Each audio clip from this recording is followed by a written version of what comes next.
Many of us think of crossing the finish line to retirement being done, D-U-N, done. But there's a new way to think about retirement, retiring often.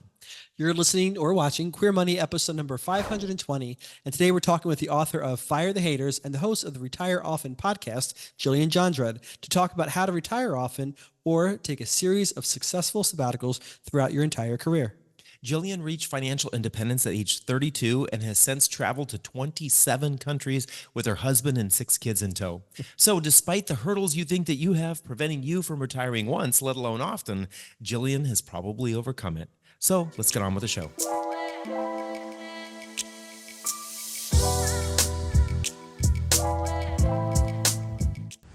The mission of Queer Money is to financially empower the LGBTQ plus community. Join us in thanking Capital One for supporting that mission. Welcome back, folks. So we're going to take a slight detour from our general Gay Retirement 101 series to talk about retiring when most people don't think about retiring, and that's mid-career during your working career. So with that, we have a returning guest, Jillian Johnsrud. Welcome back to the Queer Money podcast. Yeah, thanks so much for having me. Of course, it's an exciting topic. Yeah, I was going to say quite Creative. a different topic than when we talked to you last time, which I think was talking about foster care and the foster care scenarios and how you've been a part of the foster care system. Now we're talking about retirement, and I think with not only with the FIRE movement, the financial independence retire early movement, but also with so many people, baby boomers especially, talking about retirement. There just seems to be, in general, more talk about retirement these days. And one of the things that you're advocating for is that folks think about what you call retiring often, which almost seems somewhat like an oxymoron, because many of us think of retirement as I'm done, bitches, I'm out of here and no longer working anymore. What does that really mean? What does retire often mean?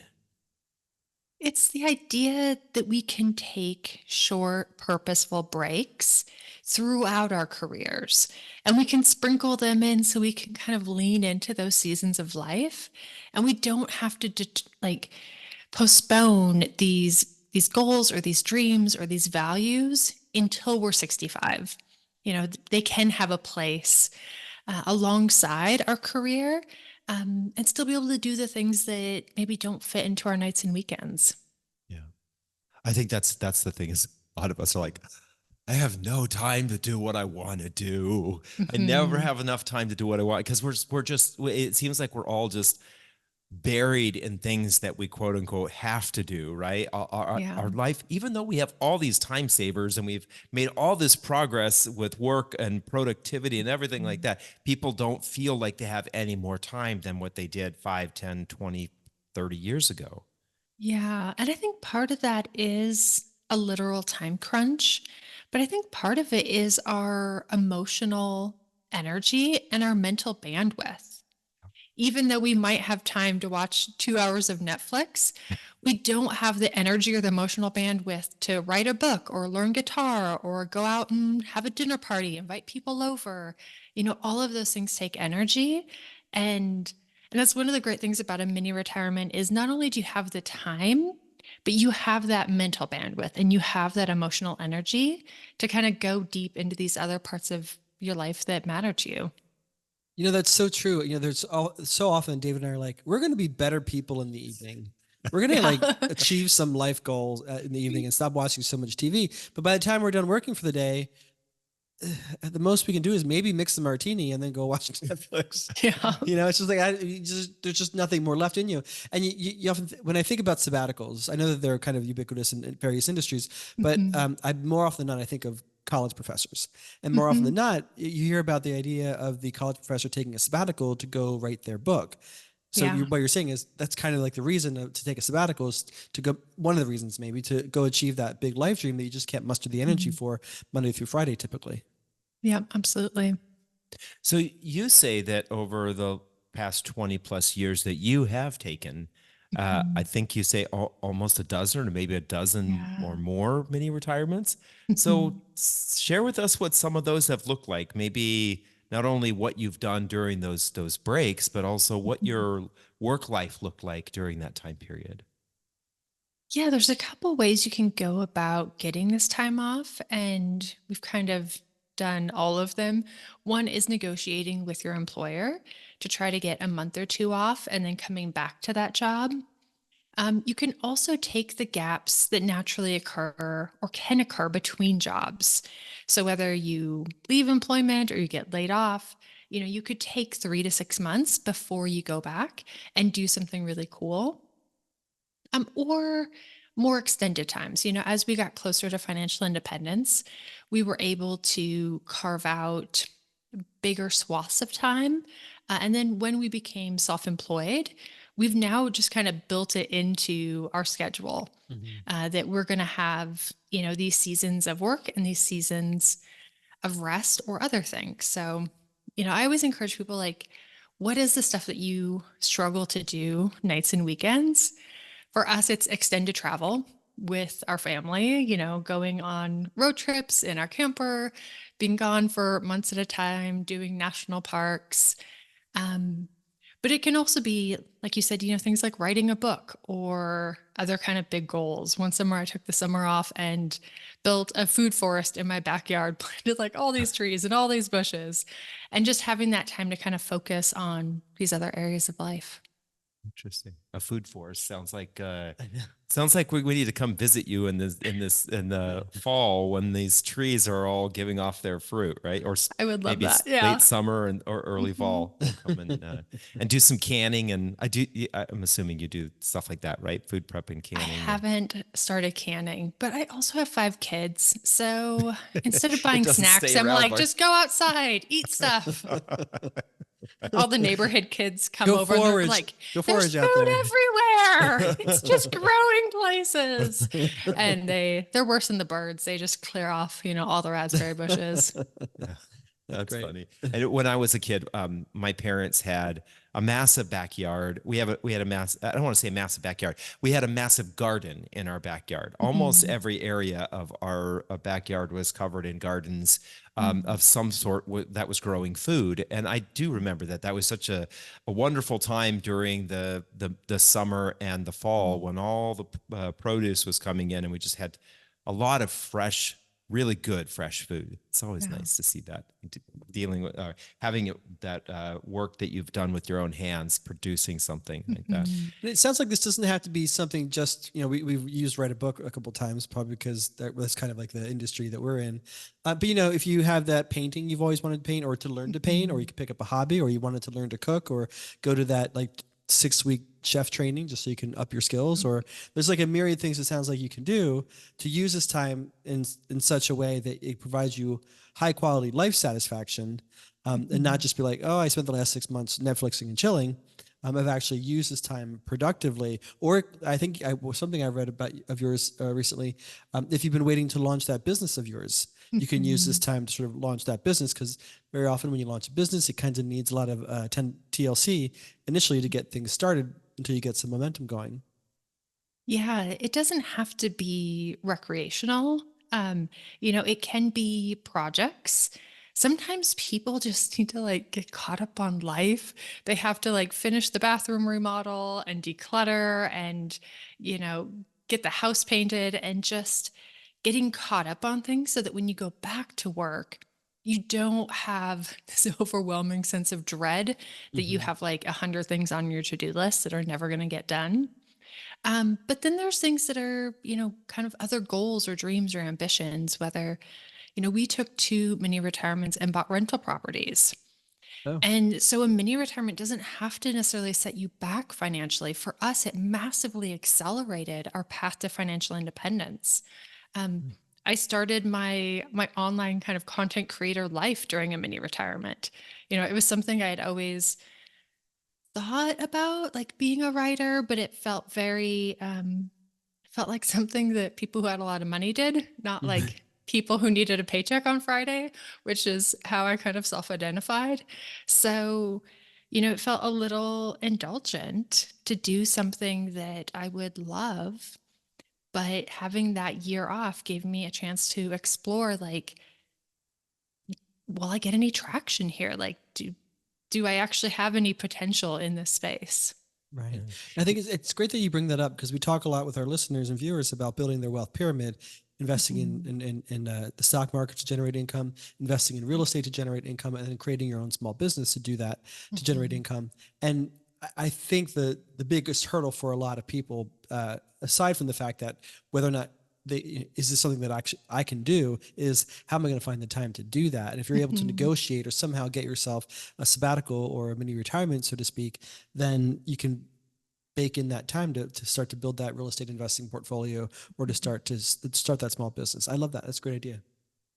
Yeah, and I also like this idea that we are, especially I think the American culture and the American way of going on vacation, right, is we go and we do as many of the things as we can, right? Yeah. We got to hit all of the amusement parks. We've got to go to all of the national parks, or whatever it is. We got to do all of the things. And more often than not, we come home from vacation and we're like, I need a vacation from vacationing. Right. And then Yeah. we have to start back to work on Monday. And we're like, I don't feel like I actually got a vacation because we don't Mhm. actually take the time to truly rest during that time period. So, what are some of the benefits that actually would come from having this kind of life that you would be able to take these mini retirements? Capital One Auto Navigator does more than just auto financing. We're here to help you find a car you love, too. Shop millions of cars from thousands of dealers nationwide. Research your favorite makes and models. Explore dealers near you and more. All on Auto Navigator. It definitely helps you recover from burnout, or building in this rhythm that prevents burnout so that you are coming back kind of at your peak and not coming back exhausted. And traveling's a great example. I talk sometimes about like this time luxury continuum, where the less time you have, the more luxury people tend to want. Mm. If you only have a 5-day trip, it all better be good. You Right. Yes. want like the good flights, and you want the good hotel, and you want the good eating out, and you want the good attractions.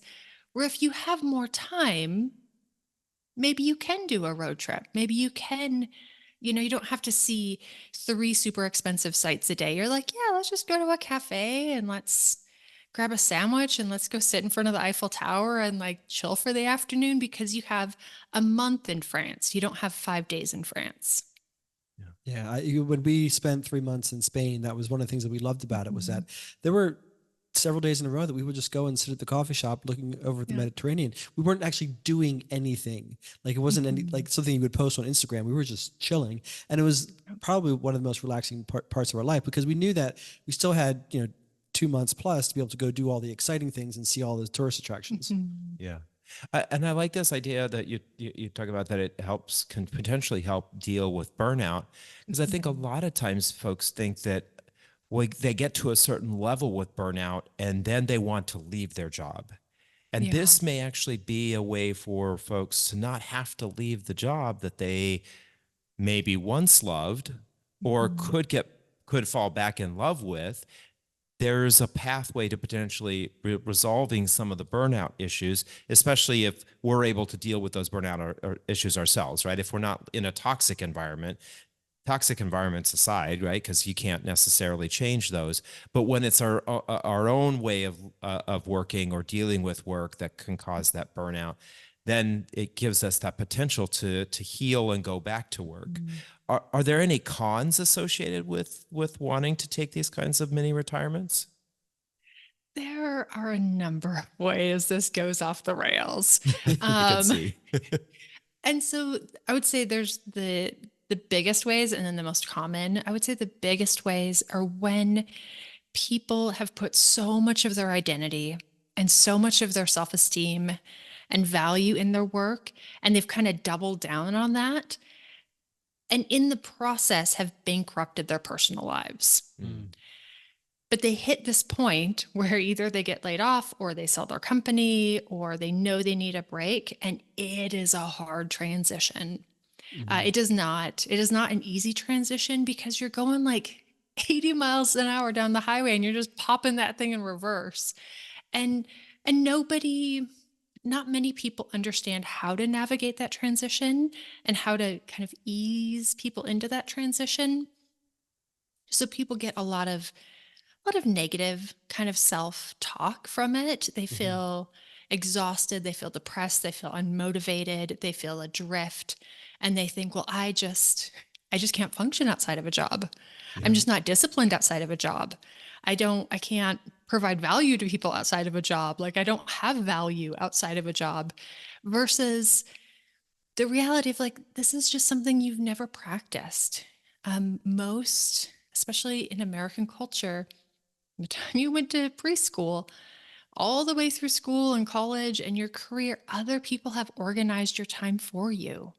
Mm. They've told you when Right. to show up and what to do and what's important and what to focus on and what success looks like and when you're doing a good job, and they've organized so much of your life that now when you're in charge of organizing all of it, people can feel a little untethered. Um, so I would say that is a real rough transition for most people.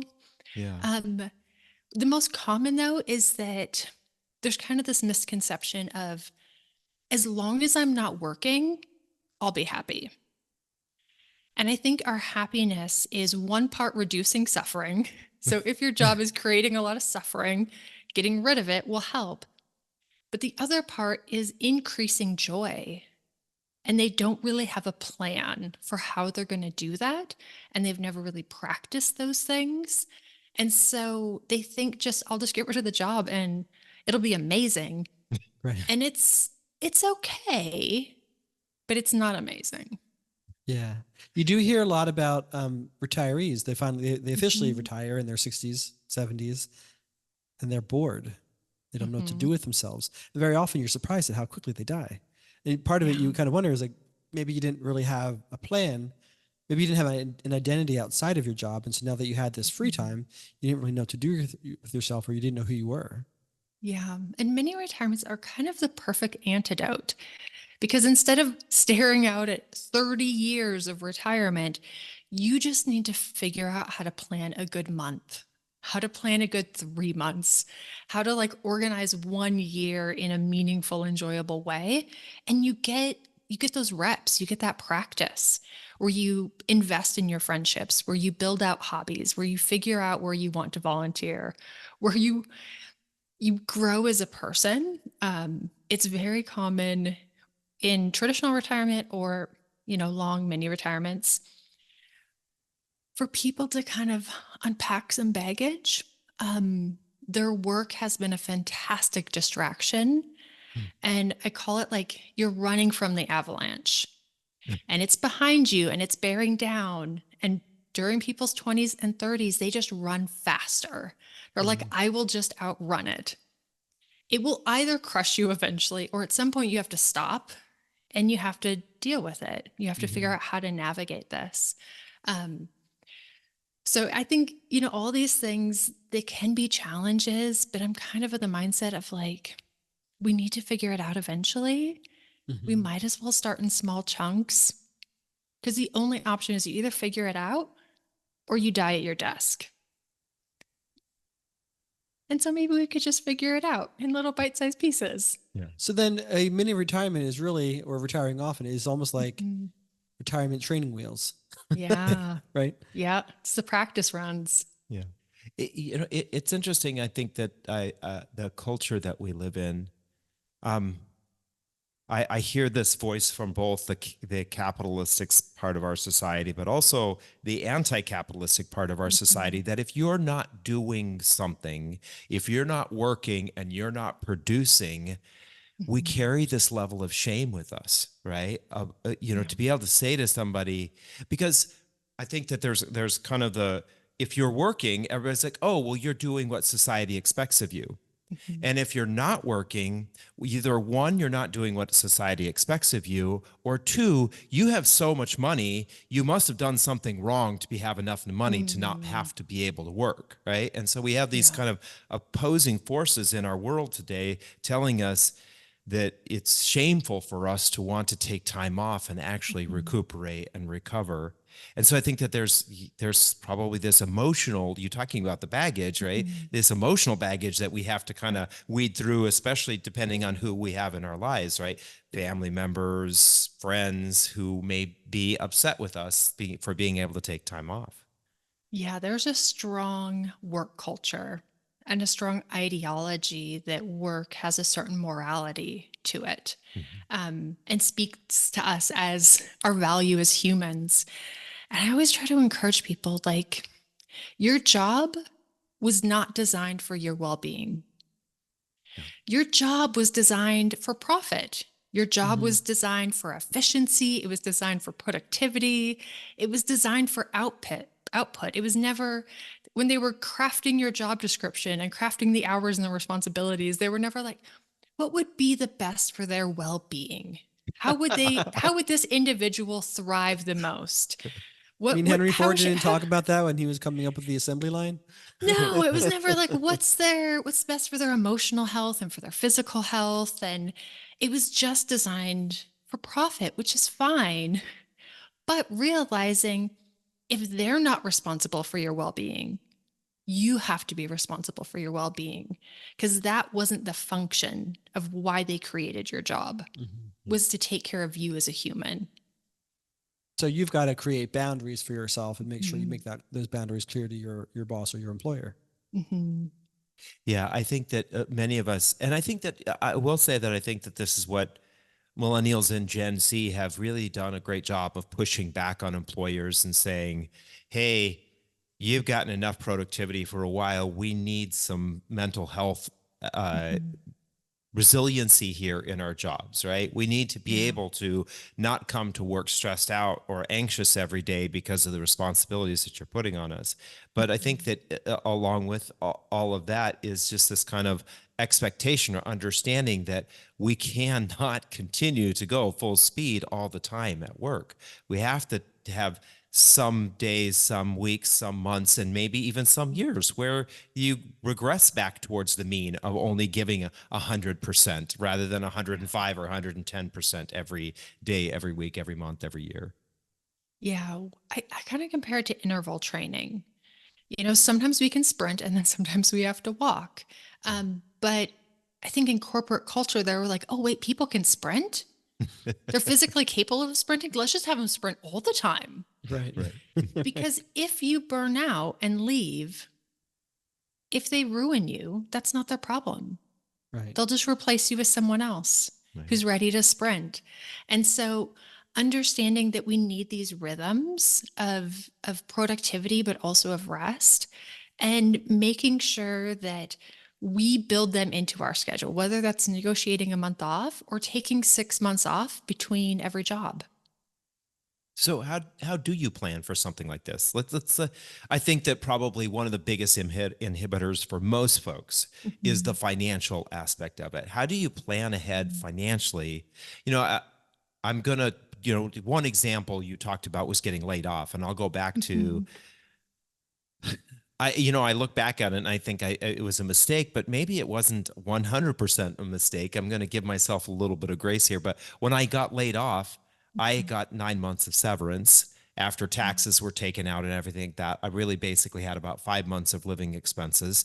And I took 6 months off of working. I didn't work for 6 months. Yeah. I also added about $3,000 or $4,000 in credit card debt during that time period.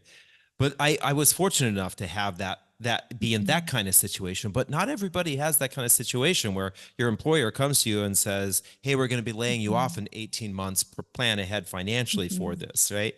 What about for the rest of us in day-to-day life?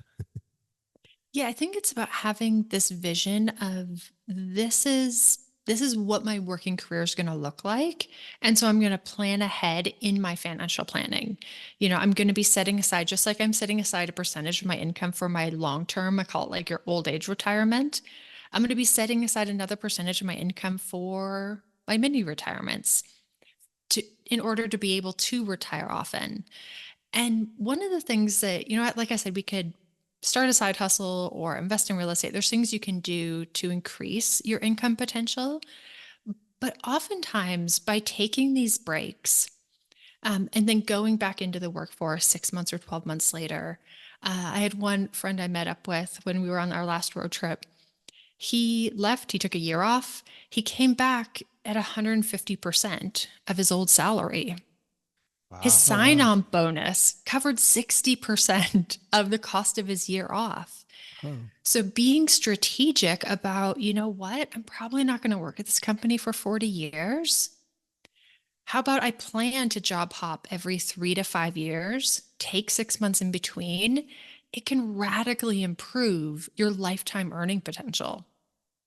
So are you saying, if I'm following you correctly, are you saying you want to negotiate this into your contract in the hiring process as you're getting onboarded into the company? Not necessarily. I think that can be. I just actually interviewed someone on my podcast that when she took her new job, she was like, "Yeah, I'm taking a month off every summer. Like that's happening, or I'm not working here." So, and they were like, "Yeah, no, that sounds great. Awesome. Come on board." And so she's taken, the last 5 summers in a row, she's gotten this month off. Nice. But just doing that little bit of financial planning ahead of time so that you have the ability and the resources to take some time off in between your job. While I encourage people, you have an old age bucket, but you have an in between bucket. So making sure you're filling both of those buckets. And your old age bucket is so when you are 65 or 70 and can't work anymore, you have enough money. But your in between bucket is really to improve your quality of life between now and then, and using that kind of, as needed. So earlier today, we interviewed economist Teresa Gilarducci, which what viewers of the podcast will know that because we're wearing the same shirt, says that interview. But she talked about how one of the problems with our new retirement system, letting go of pensions and putting more people into 401ks that are self-directed and not necessarily defined benefit, is that hiccups in contributions to our 401ks or hiccups in our income, reoccurring income, can really have an adverse effect on people's long-term retirement security. How would you bake that into this model so that, yes, you're getting you're reducing burnout, you're getting the life fulfillment and satisfaction with these mini retirements, but you're not creating a problem down the road that you're going to have to deal with in your 60s or 70s? Yeah, I think it is helpful. You don't have to necessarily be on like a financial independence path where you save 30 to 50% of your income, but trying to push that savings rate up a little bit kind of smooths out both of those sides because then you have more money for both of those buckets. And a lot of people find, like I said, you can increase your lifetime earning potential, but for a lot of people, you can also extend your working career. For people that might have otherwise burned out at 50 or 55 or 60, you could take, 6 months, 5 times, it'd be 3 years. And instead of retiring at 62, retire at 65. And it kind of comes out in the wash. But you've had these 6 amazing life experiences in each decade of your life and with your family at that age. Because, there's seasons of life that just have expiration dates, whether it's our own health or our partner or our parents or our kids, when like it's not going to sit on the shelf for 20 years and be the same. We can hike Ireland now, or we just have to cross it off the list and say, yeah, I'm never doing that with my dad. Or I'm never doing this road trip with my kid. Yeah. We also talk about the tuna fish budget and the sushi budget from Avocado toast. avocado toast. It sounds like maybe for this kind of a strategy, when you're in this mini retirement, whether it's 1 week or 1 month or 1 year, is there an in between kind of tuna? Albacore. I don't know. You have your albacore tuna budget. It's that ahi tuna. so you can still contribute to your 401k or to a retirement plan of some sort while you're on this mini retirement and not completely disengaging from contributing to your long-term retirement security.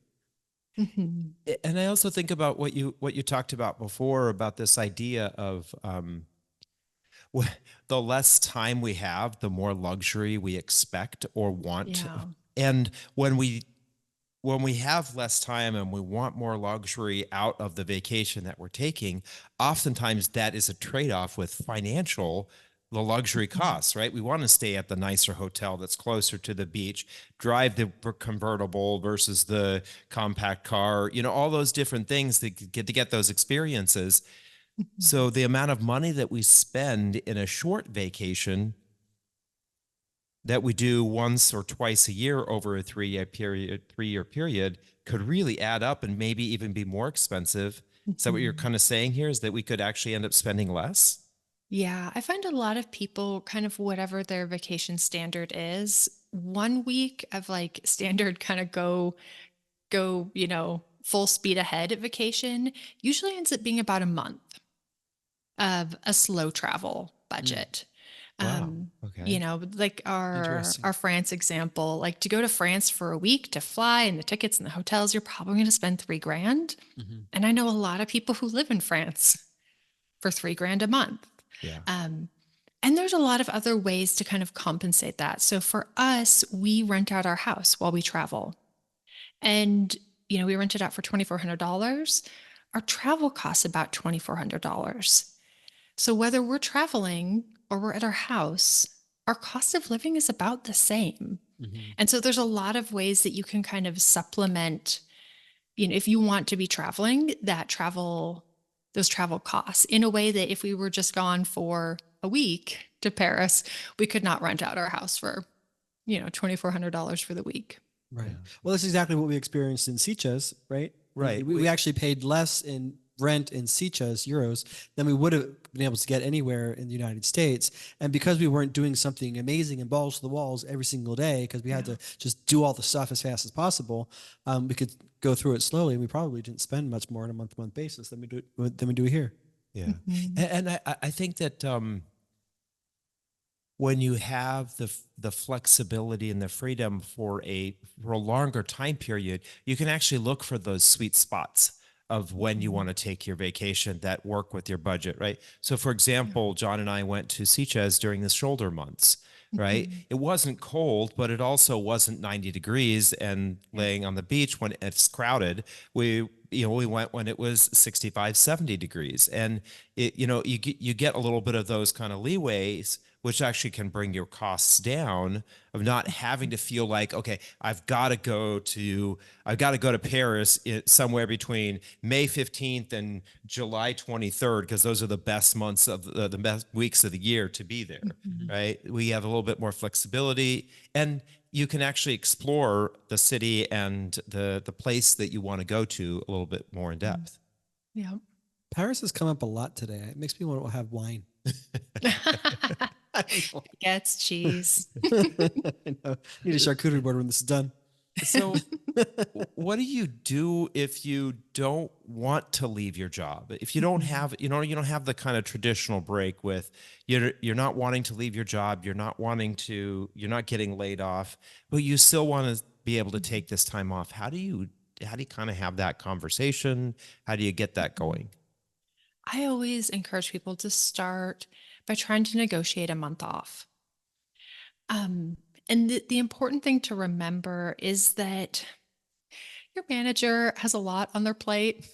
They have a lot of problems to deal with. Like, this cannot be another problem that you are going to drop in their lap and expect them to solve it for you. Sure. Because then they'll just say no. My Yeah. plate is full. Right. And so really anticipating the challenges, anticipating the hesitations, and doing that mental and emotional labor ahead of time so that you bring a bunch of solutions. So this can be a really creative and collaborative process. But for most HR, most managers, giving you a month off should be, if you've done your work, much easier, much simpler, and much cheaper than replacing you. And so when they're faced with two options, they want to go with the cheaper, easier, like simpler solution. And it's your job just to make sure that this is the easiest option there is. And are you suggesting that folks are negotiating these with their boss as paid time off or as unpaid time off? It depends on your company. I always encourage people to kind of read the room, like how much paid time off is there? Do you get paid time off for sick leave? How much paid vacation time do you have off? Do people get paid maternity leave? If there's no paid time off at your employer, you're probably not getting it paid. Yeah. Right. But if they do have a pretty generous paid time off, you could try to negotiate that. Another option is to negotiate a reduced rate. So maybe they pay you 25%, and that 25% covers your healthcare deductibles, it covers your 401k contributions, it covers all of those automatic deductions from your paycheck so that you don't have any disruption there. Yeah. I would definitely think with healthcare, if, yeah, if, totally. if you're taking a month off, you probably want to do it where you're in between 2 months, right? So you're being employed during both of those months, and it's not one whole month that you're not employed. Because I think that's when a lot of employers look to take you off of healthcare, is when you're not employed for a whole month. You don't have Yeah. any earnings that month. So practically, what does this look like? Should I go to my manager first? Is this something I should go to HR first? Or the resources that I can look at within my company to say, how exactly should I navigate this? So I bring it up at the right time, but I also are able to come up with these solutions that my boss might see as hurdles. Yeah. Always check to see if they have a sabbatical program. A lot of companies do, and just nobody uses it. So you might not be aware that it is in the handbook. Or what is the policy for unpaid time off? Like, what are the parameters that you could take unpaid time off? I always encourage people to start with your mini retirement story. How are you going to frame this story? It should be positive. It should be kind of a one-time event, especially if it could be a specific event and a time-sensitive event. Craft the elements of the story in a way that's really appealing and exciting. And then I have people start with like a heads-up email. Just a quick 2-line email of like, hey, so I've got some travel plans this summer, some things I would love to try to work out with you. When can we chat next week? Because you don't want to walk in cold. Because when people are surprised, it spikes their cortisol and they have a really hard time being that, creative and collaborative is not conducive to being surprised. And especially if you can if you're kind of hinting if you're not sure they're going to give you the time off, I always do kind of like a soft nudge that you might leave. So I really want to go hike the Camino. This has been my dream. I'm really excited about it. I would need some additional unpaid time off. I've loved working here. I would hate to separate from the company. If there's any way we could figure this out, that would be amazing. Because as crazy as this sounds, your manager might go through the stages of grief. So the first is denial. Well, that's absolutely not happening. No, this does not exist. And then anger and frustration because you leaving does make their life a little bit harder. So by the time you get to the meeting, you want them firmly in the bargaining stage. We're like, how do we figure this out? How do we make this work? That's awesome. That makes sense. I think that your comment about reading the room or reading your manager is a really important one, right? You definitely know that there are probably some managers, some organizations that this is just impossible. And it may be that you say, okay, I'll take my mini retirement when I separate from this organization. And then there probably are some organizations, some companies where it's, and some bosses where it's a little bit more likely that you can have those kinds of conversations with them. I would always encourage people though, because I've done one-on-one coaching, I've done group coaching around this. So I've gotten to be in the trenches with a lot of people. Half of the people that are like, absolutely not, there's no way they would ever do this. Their company comes back with please don't leave. What can we do to make you stay? Yeah. Because humans are humans and we want to pick the easiest, cheapest, safest option. And if that's just That's how David picked negotiating me. with you, Definitely wasn't the cheapest option, that's for sure. Well, what's your definition of cheap, David? Yeah, right. Sorry. I had a client that when we first started working together, she was like, absolutely, they will not give you the time off. Like, I work in a small company. I'm the only person that does my job. Nobody else knows how to do what I do. I've already taken 2 maternity leaves. They were already a little pissed about these. Yeah, there's no way they'll give me the time off. And I'm like, okay, well, let's just, go through the steps and see what shakes out. She ended up getting, I told kind of a side story, but when she quit, I was like, when you quit, also ask for a raise. So she got a 20% raise when she quit for the remainder of her time. And then once she got close to that, they were like, okay, so we know you're leaving, but like, is there any way you would come back after the summer? Like, is there any way you could just take the summer off and then come back in the fall? And so we went from like, they're already mad I've taken 2 maternity leaves. There's no chance I'm getting this time off to a 20% raise and the summer off. Interesting. Right. They could have, they would have just said yes from the beginning. They probably could have avoided giving her the 20% raise. Yeah. She scored. Yeah. So it seems to me like it would be really critical, and you probably, I'm assuming you have this in your training, but being able to show to your boss, explain to your boss how this is going to be a net positive after you return. Like, what are the results going to be for the company and for your boss as your employer? So one of the kind of unfortunate way things work, most people who have a lot of burnout, it might be because of the environment, if everyone's burned out. But I find the people who have the most burned out, it's kind of baked into their personality. It's because they're high achievers. It's because they're perfectionists. It's because they don't like to delegate. It's because they take on other people's responsibility. It's because they just do too much and they have a little bit of a hard time with those boundaries. And those are excellent employees. Those are the high performers you want to keep. And so in that negotiation, it's kind of like a work hard, play hard. Like, I work really hard. If you want to keep me coming back and working at this level, I just need to step away because honestly, people aren't going to magically become different. They're not going to magically have all these boundaries and like a better relationship with work and be able to say no. Like, they're going to come back as themselves. Just accept that. They're high performer selves. But if you can, as a manager, almost force people, and they're the ones sometimes the most resistant to it because like, I'm so important and I'm so needed and everything depends on me. And if I leave, everything's going to fall apart because I'm the only one that knows how to do things. But if you can force them away, they can start to relax and they can start to recuperate. And then they come back and be their awesome selves again. Right. Yeah, I think it's interesting you bring that up because that was one of the things I was going to say is what happens if you feel like you are too important, or at the other end of the spectrum, not important. I think some people like discount themselves. I'm not important enough. I'm not worthy enough to be able to say to ask for this kind of thing.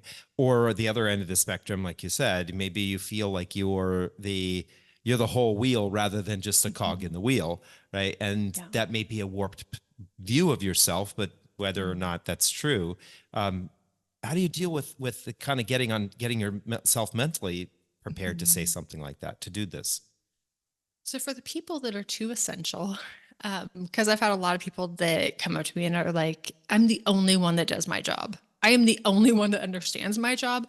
No one else in the company has this is not in their purview. If I leave, everything collapses. Typically those people are really hard to replace. It's going to be a long interview process, and it takes a long time to train the new replacement up. So you might be looking at 3 to 6 months before a new person's hired to replace you, and another 3 to 6 months before they're up to speed. And then you still run the risk that they're not going to be as good as you. Yeah. So there again, what's the easier, cheaper, safer solution? Give you a month off or 6 months of chaos? Yeah. And the reality is, like, even if you're absolutely essential and no one else does anything that you can do, that does not make a resilient organization. Right. That's a weak link. And by extracting yourself, it forces other people to have some sense of what you do, of how to carry some of it. How would they bring in a temp? How would they bring in a replacement? Like, what happens if you have a heart attack? Mhm. Does the company collapse 3 days of you being in the hospital? Like, there should be a backup plan. Right. And Right. extracting yourself from a month can create a lot more resilience in your company. Um, and then on the other side, like you mentioned, I'm not important enough. I think it's important to make a positive contribution, like what you do to do it well, because then they don't want to lose you. But it can be easier if there's 8 other people on your team that all do the same thing. It's Mhm. easier to spread out that workload and easier to find people to kind of fill in and to change off those tasks. Um, make sure that I think it's always good. Like, you want to be a good team. You want to be a good team member. Like, you want to bring value to the team. You want to be like, oh, wait, you want a month off? Oh, perfect. Just leave. Never come back. Like, we're so glad you brought it up. Right. Yeah, you got to be careful. This may be the invitation So out the door. you want to know how you rate. If you just got like a 3 or 4 quarters in a row of did not meet expectations, you might want to temper your expectations. Yeah. Well, and maybe that's the angle that you bring. Like, I know I'm not living up to my potential. Like, I know I could be giving so much more and Yeah, contributing. that's true. I just need a little break to Yeah. sort all this stuff out in my personal life so I can come back 100%. Like, there was a reason you hired me. I know it's in me. I just need to come back as Yeah. a slightly better version of myself. Yeah. I could see that. Yeah, that is true. We don't always know why a person isn't performing at Mhm. their peak. It could be Yeah. that they are burnt out, or there are other issues that they just need to go take a really long nap, right? I mean, Yes. truly, there are things like that, not being able to sleep regularly, or Mhm. other parts of people's lives that can. We all do that. We all bring that baggage with us into the Mhm. workplace and out of the workplace. And if we can try to limit it, then it's better for us and for everyone else. You should find technology that allows you to assume the voice of your clients, and then you can call your clients' employees and then articulate why they need to have this time off. We do a lot of conversation role play. Like, because however they phrase it the first time, I'm like, okay, so that's not how we're gonna say it. Let's choose just a little bit. And because coming up with that story, we're all driven by story, Mhm. and you can. What my rule of thumb is, like, everything you say has to be the truth. It's like the rules of memoir. Everything has to be the truth. It cannot be the whole truth, because the whole truth is too big. And if you Mhm. try to include all the details, Too you'll much. lose the story. Yeah. So, taking some time, I have kind of like 5 bullet points of like crafting your mini retirement story, um, and talking through it enough times to where it's interesting and compelling and people can root for you. Like, people can cheer this idea on. Right. It's like Ripley. It's just a little bit too long. This is why George Santos will never write a memoir, right? Oh, but I'm buying that shit. As soon as he comes out, I'm buying that memoir. So you clearly have a passion around helping people Mhm. do this, right? For a variety of reasons. Why is it why are you so passionate about it? I I started kind of my personal finance journey, um, because I believed money would give me options, and it did, which is amazing. And then you have to learn how to use those options. Mhm. And honestly, getting good with money was a lot simpler because it was math and there were numbers. And this other side of how to build an intentional, interesting, meaningful, fulfilling life, it just takes some practice. It takes some trial and error. And I think it's a tremendous tragedy to get to the end of your life and realize, like, what you mostly had was you were okay at your job. Mhm. And you've missed out on all of these other things. And so, with like a little bit of tweaking, with a little bit of adjustment, um, you can have these epic adventures and experiences and relationships. I met someone, a receptionist at a med spa. I went in and I checked in, and she was just like over the moon. She was talking to all of the people in the waiting room. And I'm starting to get the gist of it. And she said, I just came back from a trip. I've never been on an airplane before. I had never left Montana before. And I Oh, was like, wow. oh my gosh. And she's like 22. And I was like, where did you go? Like thinking, if you've never left Montana, like where's the first place that you go? And she's like, I went to Peru. Oh, wow. And not Wow. just the Jeez. cities. I went to like the deepest, darkest jungles in Peru. And I was like, oh my Wow. gosh, this is like Paddington Bear. Okay. And she was gone for a month and it was amazing. She was just so excited. It was life changing for her, For this sure. experience. But imagine if every decade you looked back and there were two or three of those things that just felt like it shifted your trajectory Yeah. professionally, financially, as a human. I think it's an incredible thing. Absolutely. And so you have a podcast called Retire Often, correct? Hmm. Yeah. Yep. I just highlight people's mini retirement stories. Nice. And it's just them sharing kind of the story of why they took a mini retirement, how they did it, how they pulled it off, what happened. Um, because I think there's, people like the idea, like, yeah, a month in France, that sounds fun. But then there's all these questions and all this hesitation, and it's hard to get the momentum to move past the challenges. Hmm. And so my hope is that like there'll be another story that people are like, oh, that's kind of like me. Actually, that's kind of what that's my story too. And maybe that could be my outcome as well. Nice. I love that. Awesome. I love I that. think, the idea sounds great. Like after having a glass or two of wine with your friends, you all have this like grand Mhm. idea of we're all going to take these mini retirements. But then next Monday you go into work and you're like, Yeah. okay, how am I actually going to execute on this? This is just maybe a little bit more than I was Mhm. prepared to talk about. Yeah, I have this idea I call stuck at six. And it's how six is like the stickiest spot to be in because it's okay. It's not bad. If you were at like a two or a three, if you hated your job that much, there's not a lot of downside. Like you can't get much lower than a two. And there's all of this potential for upside. From 2 to 10, you have all this potential. But when you're at a six, things could get a lot worse. Yeah. And there's not a ton of potential for upside. And so people get stuck in Mhm. things that are just mediocre Mhm. because it takes a lot of momentum and it takes a lot of courage to make big changes. Um, but like I said, I think six is one of the most tragic things when you look back at your life and you're like, my marriage was a six, and my health was a six, and my work was a six, and my relationships were a six. Yeah. And it just feels tragic at that moment. So having kind of that perspective both ways, like, yes, it's going to be a huge hassle to go through all the steps and do all the things, but it's not the kind of thing you regret looking back. Absolutely. All right. Do you have a guidebook that you have for people to do to kind of plan out this, or you have some tools that people can use? Yep, I have a workbook that you can get at retireoften/workbook. But I also do group coaching, which is really helpful for people. Like if you're planning a mini retirement in the next year, getting to talk to other people of like, how are they dealing with it? What are they struggling with? How are they having these conversations?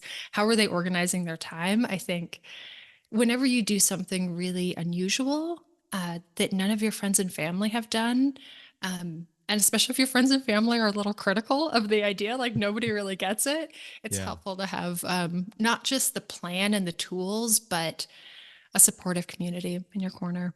Yeah, I I could. was just thinking, the conversation with a boss sounds like a really hard one, but that same conversation with your spouse could be a make or break relationship one, right? Because if they're not on board with you taking some time Mhm. off, or they also don't want to take the time off or can't take the time off, that can incite all Yeah. sorts of feelings, right? So I guess Yeah. doing it, if you're able to do it with your spouse, fortunately, John and I were able to do it Mhm. together, right? So Yeah. hopefully more couples can do it together.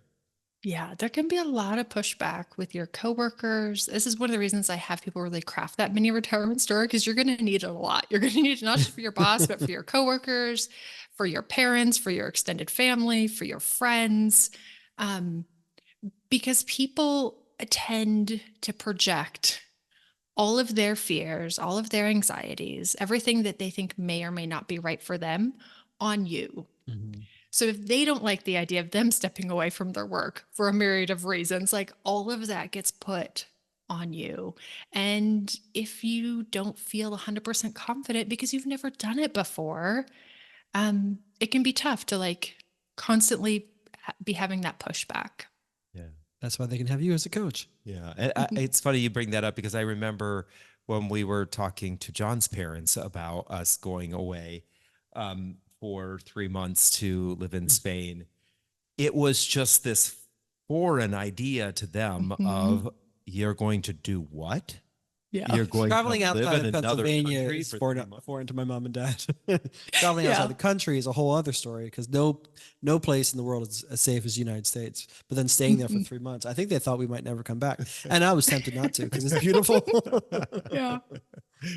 So you also have a book coming out about this. Yep. Next year, also called Retire Often. So, I see a theme here in the show. Yes. Exactly. So how can folks who are interested in your podcast, your coaching, your book, how can they stay connected to you?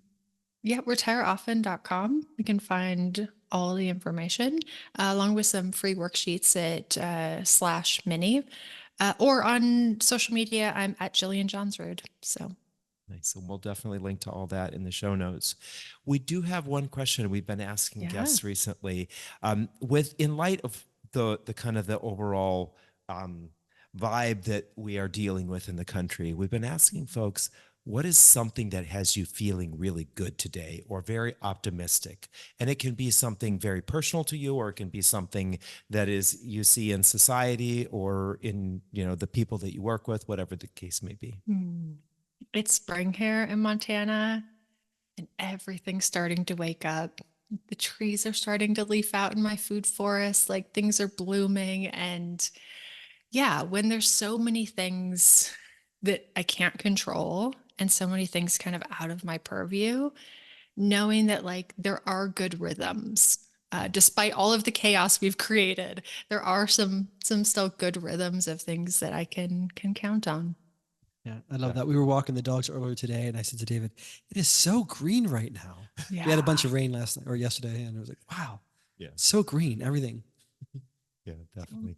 Well, Jillian, this has been a wonderful conversation. I know that our listeners will love the topics that we've covered and spark some conversations, at least within themselves, around this idea of taking care of themselves and taking some time off. So we really appreciate you joining us. Awesome. Thank you so much. With no fees or minimums and no overdraft fees, banking with Capital One is the easiest decision in the history of decisions. That's banking reimagined. What's in your wallet? Terms apply. See CapitalOne.com/bank for details. Capital One, N.A., member FDIC. Thank you, Jillian, for a fun and informative interview and for joining us for another episode. This week's newsletter includes your Queer Money takeaway and resources mentioned in this episode. Join us this Thursday for another bonus topic, and next Tuesday when we talk with Angela Roseman of Women's Personal Finance about why home prices are so damn high. Thank you and have a great week.